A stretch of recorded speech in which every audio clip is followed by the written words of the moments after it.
This is TechCrunch.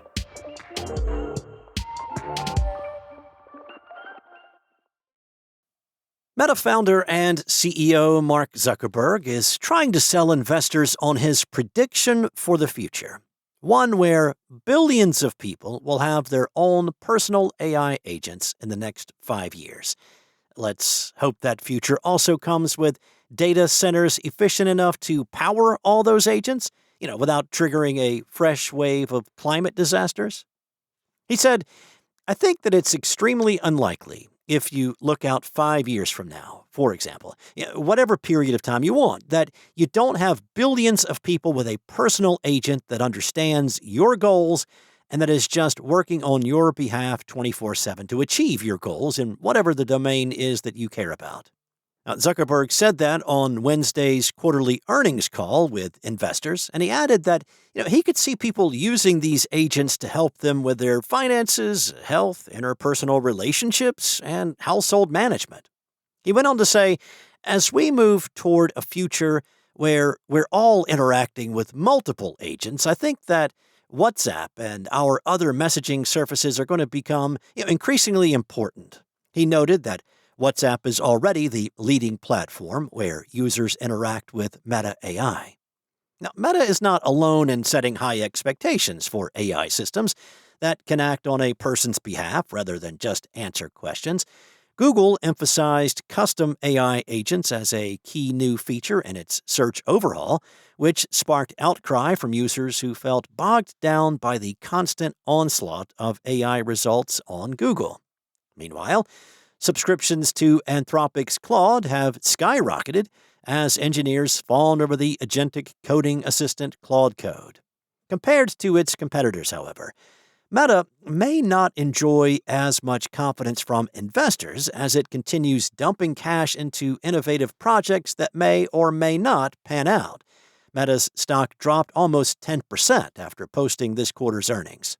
Meta's Reality Labs, the organization responsible for its AR glasses, VR headsets, and related software, lost around $4.6 billion this quarter, roughly in line with the losses the division has posted each quarter since 2021.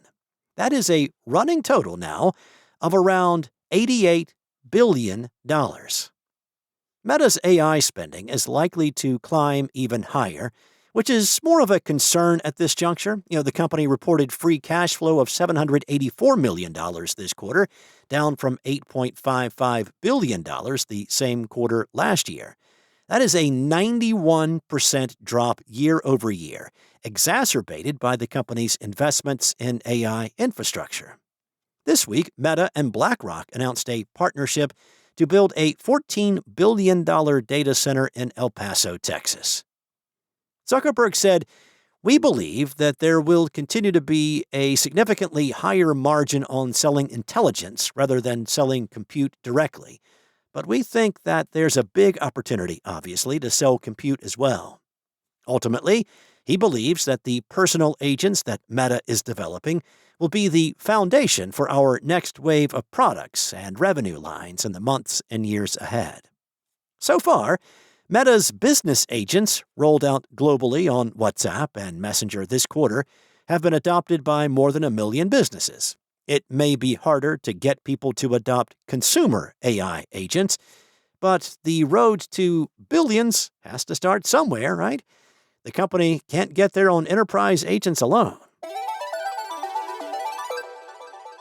Earlier this month, AI dataset platform HuggingFace shocked the world when it revealed that it had fallen victim to a fully autonomous AI-powered cyber attack. Days later, the story took another dramatic twist when OpenAI admitted that the hacker behind the breach was one of its own AI models, which broke out of a testing environment and into protected HuggingFace systems in an effort to circumvent a benchmark.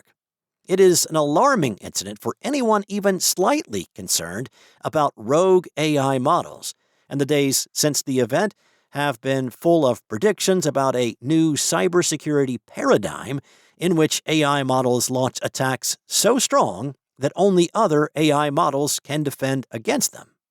But despite the justified alarm, the paradigm may not have shifted quite as much as it seems. experts who spoke to TechCrunch stressed that OpenAI's agent largely operated like a human, with some caveats, and that better implemented traditional defensive techniques could have helped stop the attack. So, in short, we may already have the tools to defend against this kind of attack. We just aren't using them properly. HuggingFace made a version of this point in its incident report, stating that the weaknesses exploited in the attack were familiar, and a capable human attacker could have found and exploited the same flaws.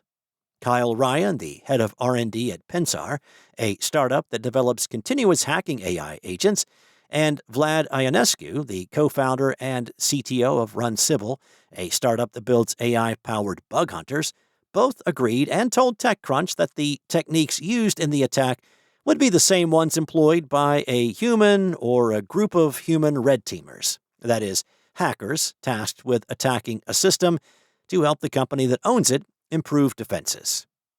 What was very non-human-like was the speed, the scale, and the relentlessness of the attack. As HuggingFace explained, OpenAI's agent performed 17,600 actions over 4.5 days. It broke in, did reconnaissance, stole passwords and code, and moved around the company's infrastructure. Ryan said, "What's impressive is the autonomy and endurance. That kind of sustained, adaptive operation is what stands out most to me." Now, on the flip side, given the sheer number of actions over the span of several days, OpenAI's agent was insanely noisy, as Ryan put it. Unlike a human, who could have been stealthier, the agent made a lot of noise which should have tripped up HuggingFace's defenses sooner, ideally leading to a human intervening and stopping the attack. As Ryan explained, I'd call it more of a defensive failure than exceptionally good offense. HuggingFace's tooling actually correlated the activity into an attack signal, but failed to raise the criticality and page the on-call team, which cost them time. From there, humans still had to recognize the severity and respond. Ryan explained that properly implemented techniques such as defense in depth, a strategy that leverages several layers of cybersecurity measures, should have given HuggingFace multiple chances to catch the attack. He went on to explain that a strong, modern security program should still be able to break an attack like this at multiple points through defense in depth, least privilege, segmentation, good detection, reliable escalation, and continuous offensive testing to find the gaps. As O'Reilly put it, none of that is exotic, and none of it depends on the attacker being an AI, given that the techniques used in the attack were old. What depended on the attacker being AI, in a way, was that OpenAI's agent had not been instructed to be stealthy. Nico Weissman, the Chief Information Security Officer at Expo, a startup that makes AI bug hunters, said the agent was not being sloppy, it simply had no reason to be quiet. Nobody asked it to be. The objective was to do well at the task. Weissman also pointed out that HuggingFace's biggest mistake was that one single stolen credential gave OpenAI's agent high privileges on several of its systems. All that being said, as the old adage goes, attackers only have to win once, and defending against hackers of any kind is not easy. According to Ionescu from RunCybil, who said they had done incident responses at Mandiant and Meta in the past, HuggingFace appeared to take reasonable measures given their understanding of what models are capable of. It's really hard to classify what is a malicious action you should alert on, versus what is someone just doing their job. The volume alone is not necessarily a red flag. Dan Guido, the CEO of cybersecurity research firm Trail of Bits, told TechCrunch that OpenAI deserves some blame for not having realized the attack was going on for days, while HuggingFace deserves credit for eventually detecting the attack on their own. Guido said, the hard part used to be recognizing a sophisticated attack, but now the hard part may be pulling the real attack out of the noise that the attacker throws along the way. Nobody is going to read 17,000 reconstructed actions by hand to work out what happened. So, HuggingFace had to build tooling just to reconstruct the timeline. And to do that, the company needed its own AI. HuggingFace said it had to use the open source model GLM 5.2 from Chinese company Z.AI after it was blocked from using frontier models because of their safeguards, which, as the company put it, cannot distinguish an incident responder from an attacker. At that point, HuggingFace combined AI and humans to investigate OpenAI's LLM-powered hacker. That's a relatively novel situation, but beyond that, the incident shows that old-fashioned concepts and methods of defensive cybersecurity can still go a long way to protect and fight against AI hackers. That's all for now. For the latest in tech news, go to TechCrunch.com.